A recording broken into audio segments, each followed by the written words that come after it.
اللهم صل على محمد وآل محمد. اللهم عرفني نفسك فإنك إن لم تعرفني نفسك لم أعرف رسولك. اللهم عرفني رسولك فإنك إن لم تعرفني رسولك لم أعرف حجتك. اللهم عرفني حجتك فإنك إن لم تعرفني حجتك ضللت عن ديني. اللهم لا تمتني ميتة جاهلية.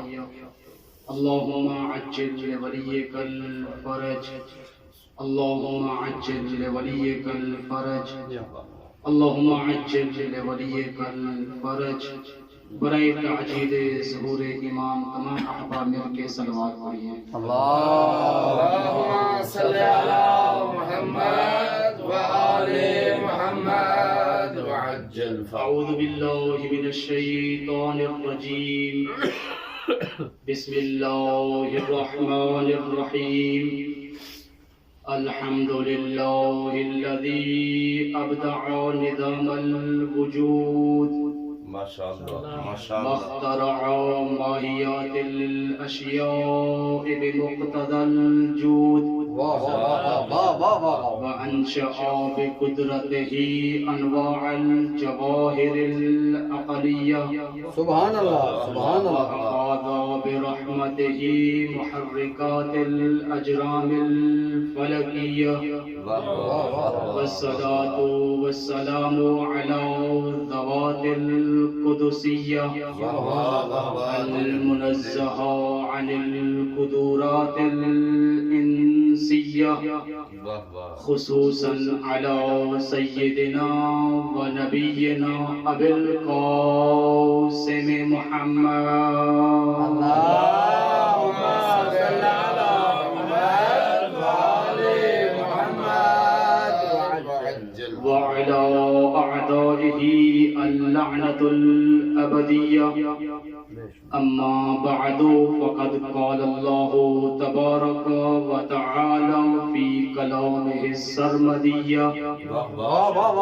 بسم الله الرحمن الرحيم. فأقم وجهك إلى الدين حنيفا فطرة الله التي فطر الناس عليها لا تبديل لخلق الله ذلك دين القيم ولكن أكثر الناس لا يعلمون. صلوات على محمد وعلى اللهم صل على محمد وآل محمد. صلوات کا پڑھنا عظیم عبادت ہے. احسان سمجھ کر نہیں ایمان سمجھ کر بآواز بلند صلوات پڑھیے. اللهم صل على محمد وآل محمد وعجل. جامع الاخبار میں ایک روایت پڑھی جس روایت کو سن کے جو اب تک صلوات نہیں پڑھ سکے ان کا بھی ذوق بن جائے گا. روایت میں ملتا ہے کہ سرور کائنات نے ارشاد فرمایا من صلی علیہ مرہ فتح اللہ علیہ بابا من العافیہ. جو شخص مجھ محمد مصطفیٰ کی ذات پہ ایک بار درود بھیجتا ہے خالق کائنات اس کے اوپر خیر کے تمام دروازے کھول دیتا ہے. اللهم صل على محمد وآل محمد. صل على محمد وآل محمد. تمام احباب مل کے بآواز بلند صلوات پڑھیے. اللهم صل على محمد وآل محمد. سامعین مکرم، حاضرین مجلس، موالیان حیدر قرار، عزاداران امام حسین علیہ السلام، میں سب سے پہلے آپ تمام احباب تمام مومنین کی خدمت میں آج کی مناسبت سے تعزیت و تسلیت پیش کرتا ہوں، کیونکہ آج ام البنین ابو الفضل العباس کی مادر گرامی کی شہادت کا دن. یہ عظیم بی بی جس نے آسمان اہل بیت کے آسمان پہ یوں کہیں اہل بیت کے آسمان پہ ایک وفا کا چاند سجا دیا گیا۔ واہ واہ واہ واہ واہ، اس عظیم بی بی کی عظمت کے لیے ایک باواز بلند سلوات پڑھیے۔ اللہم صلی علی محمد وآل محمد۔ میرا موضوع یہ نہیں ہے، سماعت شیخ انشاءاللہ اس موضوع پہ سیر حاصل گفتگو کریں گے۔ ماشاءاللہ ماشاءاللہ ماشاءاللہ۔ سامعین محترم، میں نے آپ کے سامنے خالق کائنات کے لارب کلام قرآن مجید کے سورہ روم سے 30ویں آیت کو تلاوت کرنے کا شرف حاصل کیا ہے۔ سبحان اللہ، واہ واہ، جس میں رب کائنات نے ارشاد فرمایا فَأَقِمْ وَجْهَكَ إِلَى الدِّينِ حَنِيفًا فِطْرَتَ اللَّهِ الَّتِي فَطَرَ النَّاسَ عَلَيْهَا۔ رب کائنات نے رحمت کائنات سے ارشاد فرمایا اے حبیب اپنا رخ اس دین کی طرف کر دیجئے جو دین حنیف ہے۔ فطرت اللہ التی فطر الناس علیہا، یہ دین فقط دین حنیف نہیں بلکہ یہ دین وہ فطرت الہی ہے فطر الناس علیہا جس پر اللہ نے تمام انسانوں کو خلق کیا ہے۔ لا تبدیل لخلق اللہ، اللہ کی تخلیق میں کوئی تبدل نہیں آتا۔ ذالک الدین القیم، یہ دین جو حنیف ہے، جو فطرت ہے، یہ دین ایک قیمتی دین ہے۔ وَلَكِنَّ أَكْثَرَ النَّاسِ لَا يَعْلَمُونَ، لیکن کتنے ہی لوگ ہیں جن کو خبر ہی نہیں۔ سامعین مکرم، اس آیہ مجیدہ میں پروردگار عالم نے فطرت کا تذکرہ کیا ہے، اور ایک پہلے بھی ایک نشست میں نے اسی لفظ فطرت کو اپنا عنوان سخن قرار دیتے ہوئے چند ایک مطالب آپ کی کشکول معرفت میں رکھے تھے۔ بعض مومنین اور بعض بزرگان کے حکم کی تعمیل کرتے ہوئے آج بھی اسی موضوع کو اختیار کیا ہے ماشاءاللہ، اور کوشش کروں گا کہ اس موضوع میں چھپے ہوئے وہ نایاب موتی جو فطرت کے اندر چھپے ہوئے کوشش کروں گا کہ آپ کی معرفت کی دہلیز پہ پہنچا سکوں۔ بس آپ سے یہی چھوٹی سی التماس ہے کہ میری اس چھوٹی سی نوکری کو خطیب سمجھ کر نہیں بہترین سامع سمجھ کر سماعت فرمائیے۔ ایک آواز بلند صلوات پڑھیے۔ اللہم صلی علی محمد وآل محمد۔ سامعین مکرم، حاضرین مجلس، پروردگار عالم نے اس آیہ مجیدہ میں فطرت کا تذکرہ کرتے ہوئے ارشاد فرمایا فطرت اللہ التی فطر الناس علیہا، کہ پروردگار عالم نے تمام انسانوں کو الہی فطرت پہ خلق کیا ہے۔ دیکھیں، یوں تو میرے رب کائنات کی کئی صفات ہیں، وہ رحیم ہے، وہ رحمان ہے، وہ قادر ہے، وہ رازق ہے، وہ خالق ہے۔ اس رب کائنات نے جب رحم کیا رحیم بنا، جب اس نے اپنی قدرت کا اظہار کیا تو قادر بنا، جب اس نے رزق دیا تو رازق بنا، جب اس نے خلق کیا تو خالق بنا۔ سبحان اللہ سبحان اللہ۔ پوری مخلوق، پوری کائنات تخلیق خدا کا مظہر ہے۔ اس کائنات میں جتنی بھی مخلوقات ہیں، ایک ایک مخلوق اس کے خالق ہونے کی دلیل ہے۔ اگر چرند ہیں تو اپنے وجود کے ساتھ یہ کہتے ہیں کہ ہمارا خالق وہ ذات ہے۔ اگر پرند ہیں تو اس کے خالق ہونے کی دلیل ہے۔ اگر حیوانات ہیں تو اس کے خالق ہونے کی بہترین دلیل ہے۔ اگر انسان ہیں تو اللہ کے خالق ہونے کا بہترین شاہکار ہے۔ اگر ملائکہ ہیں تو اس کے خالق ہونے کی دلیل ہے، اور اگر جنات ہیں تو وہ اللہ کے خالق ہونے کا بہترین مظہر ہے۔ میں نے عرض کی کائنات کا ذرہ ذرہ اس کے خالق ہونے کا مظہر ہے، جمادات بھی اس کے خالق ہونے کا مظہر ہے، حیوانات بھی، نباتات بھی، ملائکہ بھی، جنات بھی، انسان بھی۔ لیکن اس آیہ مجیدہ نے انسان کی عظمت کا ایک نقطہ بیان کیا ہے، انسان کی فضیلت کا ایک نقطہ بیان کیا ہے۔ آیت مجیدہ نے انسان کو باقی مخلوقات سے مختلف کر دیا، اس کی عظمت میں اضافہ کیا۔ قرآن نے کہا تم تو جانتے ہو یہ جو چرند ہے یہ خالق کائنات کے خالق ہونے کا مظہر ہے، یہ جو پرند ہے یہ اس کے خالق ہونے کا مظہر ہے، ملائکہ جو معصوم مخلوق ہے وہ اللہ کے خالق ہونے کا مظہر ہے، جنات جو لطیف مخلوق ہے یہ اس کے خالق ہونے کا مظہر ہے، یہ انسان بھی اس کے خالق ہونے کا مظہر ہے، لیکن انسان کی عظمت اس سے تھوڑی سی بلند ہے۔ وہ کیسے؟ یہ انسان اللہ کے خالق ہونے کا بھی مظہر ہے اور اس کی فطرت الہی کا بھی مظہر ہے۔ واہ واہ واہ، نعرہ حیدری، آواز بلند تر صلوات، اللہم صلی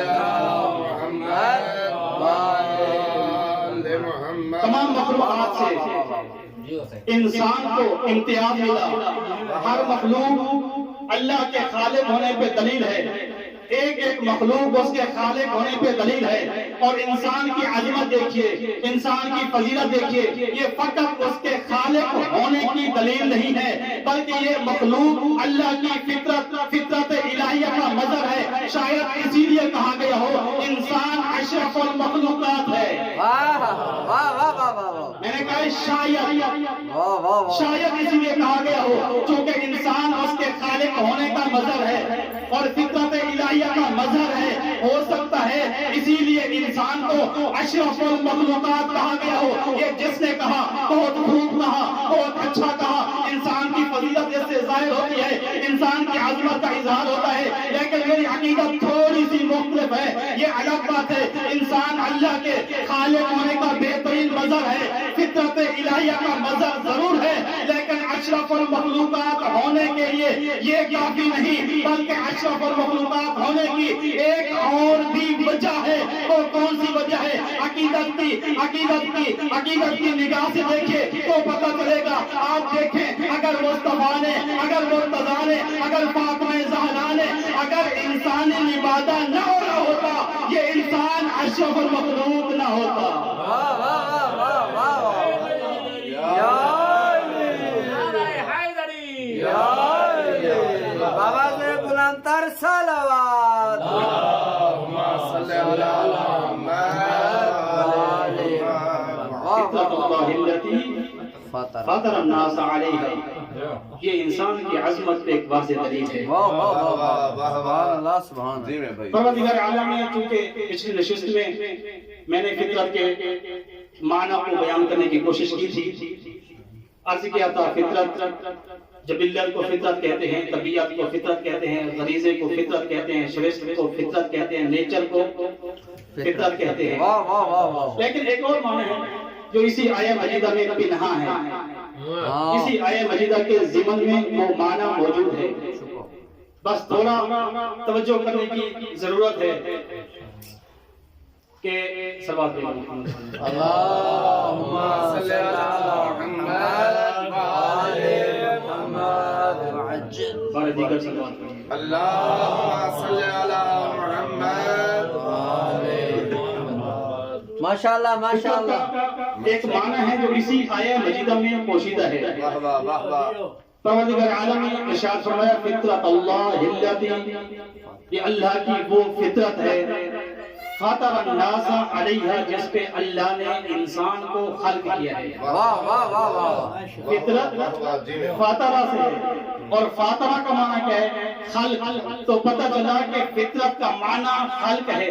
جب کسی سے پوچھا گیا، کسی معصوم سے پوچھا گیا مولا یہ جو آیہ کریمہ ہے سورہ روم میں اللہ نے ارشاد فرمایا فطرت اللہ التی فطر الناس علیہا، اس سے مراد کیا ہے؟ معصوم نے ارشاد فرمایا اس فطرت سے مراد وہ تخلیق انسان ہے کہ جس تخلیق کے وقت اللہ نے انسان کی فطرت میں اپنی توحید کی معرفت رکھ دی تھی۔ واہ واہ واہ، تھوڑا توجہ کیجیے گا۔ ماشاءاللہ ماشاءاللہ، فطرت آغاز تخلیق کو کہتے ہیں۔ تو یہاں سے پتہ چلا کہ پروردگار عالم نے جب انسان کو خلق کیا، خلق کرتے وقت انسان کی فطرت میں توحید کی معرفت رکھ دی۔ واہ سبحان میں نے یہ اللہ، نہیں کہا کہ اس نے اپنی معرفت رکھ دی، واہ میں نے واہ کہا ہے اللہ نے توحید کی معرفت رکھ دی۔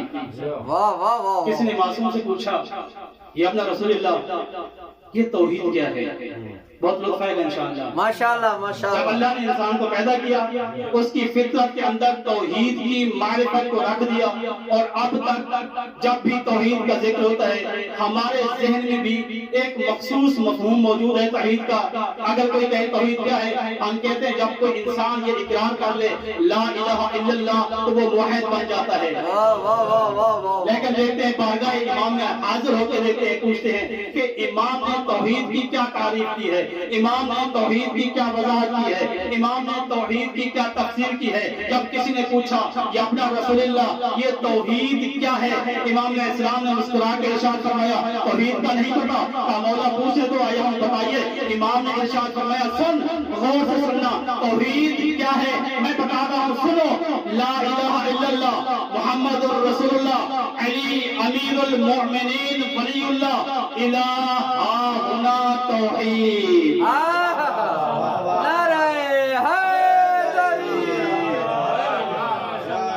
واہ واہ واہ واہ واہ واہ۔ فطرت خلق کو کہتے ہیں، اور جب انسان کی تخلیق ہوئی تو انسان کی تخلیق میں توحید کی معرفت رکھ دی گئی، اور معصوم کی توحید کی تعریف کے مطابق پتہ چلا کہ جب اللہ نے انسان کو خلق کیا تھا اس کی تخلیق کے اندر توحید کی معرفت رکھی ہے۔ کون سی توحید کی معرفت رکھی ہے؟ پروردگار عالم نے اس انسان کی فطرت کے اندر اپنی ذات کی معرفت رکھ دی ہے، محمد مصطفیٰ کی معرفت رکھ دی ہے، علی مرتضیٰ کی ولایت رکھ دی ہے۔ اب پریشان نہ ہونا، اگر آپ باہر نکلے کوئی شخص آپ سے پوچھے، کوئی شخص آپ کو ملے، آپ اس سے پوچھیں قبلہ توحید کیا ہے، اگر وہ یہ کہے لا الہ الا اللہ یہ توحید ہے، آپ پوچھیں رسالت کیا ہے، وہ کہے محمد رسول اللہ، یہاں تک رک جائے تو پریشان ہونے کی ضرورت نہیں ہے، اس سے توحید کی پوری تفصیل پوچھئے اور بتائیے مجھے نہیں پتا توحید کیا ہے۔ توحید یہ ہے لا الہ الا اللہ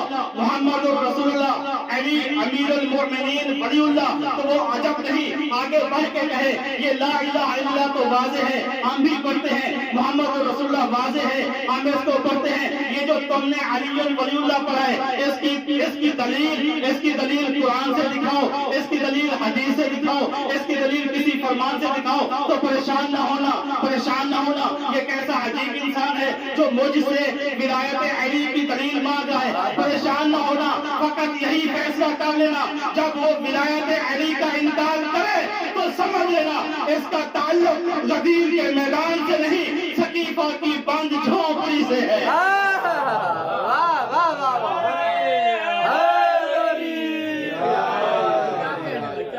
عظمت محمد و آل محمد بلند تر صلوات۔ اللہم صلی علی کیوں؟ اس لیے کہ یہ چیزیں انسان کی فطرت میں موجود ہیں، یہ چیزیں انسان کی فطرت میں موجود ہیں۔ عقیدہ توحید انسان کی فطرت میں موجود ہے، عقیدہ نبوت انسان کی فطرت میں موجود ہے، عقیدہ ولایت انسان کی فطرت میں موجود ہے۔ اگر کوئی شخص غدیر کا انکار کرے، سقیفہ کا اقرار کرے تو پریشان نہ ہونا، یہی سمجھ لینا اس کا قصور نہیں، اس کی فطرت ہی خراب ہے۔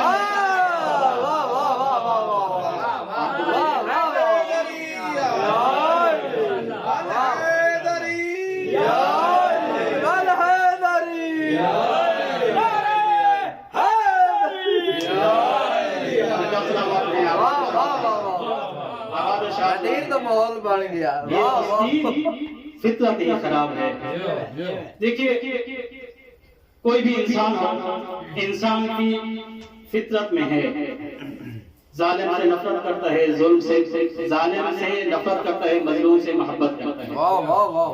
کوئی بھی انسان ہو، انسان کی فطرت ہے، اور یہ عام فطرت ہے، یہ نہیں کہ بعض میں ہو بعض میں نہ ہو۔ کوئی بھی انسان ہو ظالم سے ہمیشہ نفرت کرتا ہے، مظلوم سے ہمیشہ محبت کرتا ہے۔ واہ واہ واہ واہ۔ دیکھیے انسان کی فطرت میں نہ ظالم بننا ہے نہ مظلوم بننا ہے۔ یاد رکھیے گا، انسان کی فطرت میں نہ ظالم بننا انسان کی فطرت میں ہے، نہ مظلوم بننا انسان کی فطرت میں ہے۔ انسان کی فطرت میں بس ایک چیز ہے، اگر ظالم ہو اس سے نفرت کرتا ہے، اگر مظلوم ہو اس سے محبت کرتا ہے۔ بھری کائنات میں حسین ابن علی سے بڑھ کر کوئی مظلوم نہیں ہے اور یزید ملعون سے بڑھ کر کوئی ظالم نہیں ہے. اس لیے آج شیعہ جب باہر نکلتے ہیں حسین کی محبت میں حسینیت زندہ باد کے نعرے لگاتے ہوئے اپنی فطرت کو پورا کرتے ہیں, یزیدیت مرد آباد کے نعرے لگاتے ہوئے اپنی فطرت کو پورا کرتے ہیں. اب یہ اگر کوئی مفتی آپ کو مل جائے جو آپ کو روک کے کہے یہ کیسے نعرے لگا رہے ہو, یہ کیسے شعار اپنا رہے ہو, تجھے نہیں پتا یہ بدعت ہے, یہ بدعت ہے, یہ بدعت ہے, پریشان نہ ہونا, اسے یہی جواب دینا, اے بدبخت ملا تو فتویٰ اپنی جیب میں رکھ, تجھے نہیں پتا اللہ نے انسان کی فطرت میں ظالم کی نفرت رکھی ہے اور مظلوم کی محبت رکھی ہے, اور ہم تشیع کے نزدیک یہ جو نفرت ہے اسی کو ہم تبرہ کہتے ہیں, یہ جو محبت ہے اسی کو ہم تولہ کہتے ہیں. تو سمجھ لینا یہ ملا جو فتویٰ دے رہا ہے اس کا فتویٰ یا تبرہ کے مخالف ہے یا تولہ کے مخالف ہے, بس چپ کر کے ہٹ جانا, یہ کہہ کر اے ملا تو اپنا راستہ پکڑ, کیوں تیری فطرت ہی خراب ہے. تکبیر, اللہ اکبر, نعرہ رسالت یا رسول اللہ, نعرہ حیدری حسینیت زندہ باد, یزیدیت مرد آباد, محمد آل محمد صلوات. اللہم صلی علی محمد وآل محمد. واہ واہ واہ واہ واہ, کیا بات, یہ تولہ سبحان اللہ, کا عقیدہ ہم نے اپنی جیب سے نہیں بھرا, یہ وہ عقیدہ جو اللہ نے ہماری فطرت میں رکھ دیا. کیا بات, یہ تولہ کا عقیدہ بھی اللہ نے ہماری فطرت میں رکھ دیا ہے. جس کی فطرت خراب ہو وہ بدعت کے فتوے لگاتے ہیں, جس کی فطرت صحیح ہو یا علی کا ذکر کرتے ہیں یا حسین کا ذکر. دامن وقت میں گنجائش نہیں ہے, آپ نے بہت بہترین ماحول بنایا ہے, مولا آپ کو سلامت رکھے. آج 13 جمادی الثانی ہے, اس بی بی کی شہادت کا دن ہے کہ جب کنیز آخر وقت تھا, کنیز ان کے پاس گئی اور کہا کہ اے آقازادی مجھے کوئی نصیحت کیجیے, یعنی وہ چاہتی تھی کہ جانے سے پہلے میں بی بی سے کچھ سیکھ لوں, چونکہ آج ایک مخصوص مناسبت ہے اس لیے میں نے رب سے کام نہیں لیا. آپ کے اذہان آمادہ ہیں اور جتنا آپ کے قلوب میں محبت عباس ہے اس سے بڑھ کر ام عباس کی محبت بھی موجود ہے. کنیز گئی, سرہانے پہنچی, کہا کہ میری آقازادی کوئی نصیحت کیجیے تاکہ میں آپ سے کچھ سیکھ لوں. روایت کہتی ہے ام البنین نے ایک جملہ کہا, جانتے ہو کیا جملہ تھا؟ اے عزادارو, ام البنین نے فقط ایک جملہ کہا, اس کے بعد دنیا سے رحلت کر گئی. وہ جملہ یہ تھا, السلام علیکم یا ابا عبداللہ الحسین. اتنا محبت تھی امام حسین سے, اور محبت حسین میں جناب ام البنین نے اپنے ایک بیٹے کی ایسی تربیت کی جو وفا کا ایک علمبردار بنا. روایات میں ملتا ہے کہ جب مکہ سے امام حسین کا قافلہ کربلا کی طرف روانہ ہونے لگا, 23 یا 24 منزلیں تھیں جہاں رکتے تھے پھر سفر کرتے تھے, رکتے تھے پھر سفر کرتے تھے. روایات کہتی ہیں کہ وفا عباس دیکھیے, تربیت ام البنین دیکھیے کہ مولا عباس نے امام حسین کو جا, جناب زینب کو جا, ان کی وفا کی انتہا دیکھیے. روایات کہتی ہے کہ مولا عباس نے حسین کی بیٹی سکینہ کو بھی نہیں چلنے دیا. جب بھی بی بی سکینہ چلنے لگتی, جس کام میں مشغول ہوتے مولا عباس دوڑ کے آتے, بی بی سکینہ کو اٹھا کر اپنے سینے سے لگا کے کہتے ہیں میری آقازادی ابھی آپ کا چچا عباس موجود ہے, میرے ہوتے ہوئے آپ پیدل نہ چلیں. کربلا پہنچ گئے, جب بھی سکینہ نکلتی تھی مولا عباس سکینہ کو چلنے نہیں دیتے تھے, اٹھا کے اپنے سینے سے لگاتے, سکینہ کو پیار کرتے, سکینہ کو بوسے دیتے اور سکینہ کو اپنی جگہ پہ چھوڑ دیتے, اور ایک ہی جملہ یہی دہراتے تھے, اے میری آقازادی جب تک میں زندہ ہوں میرے ہوتے ہوئے آپ پیدل نہ چلیں. اے عزادارو, ختم ہو گیا محرم کا دن, عاشور کا دن ختم ہو گیا, یہ قافلہ حسینی قافلہ زینبی میں تبدیل ہوا, سفر کرنا شروع کیا. سکینہ چلنے لگی، ایک قدم چلی، دوسرا قدم چلی، تیسرا قدم چلی، جب 7واں قدم چلی سکینہ نے جلدی سے فرات کی طرف رخ کر کے کہا اے چچا عباس، اگر پہلے آپ نے مجھے چلنے دیا ہوتا تو مجھے پتہ چل جاتا کہ بھائی یہاں کربلا سے کوفہ سے شام پیدل کیسے چلتے ہیں۔ اے چچا عباس، 7 قدم چلنے کے بعد میں تھک گئی ہوں، میرے پاؤں میں درد ہو رہا ہے، میں چچا عباس میں نہیں چل سکتی، اے کاش آپ نے مجھے چلنا سکھایا ہوتا۔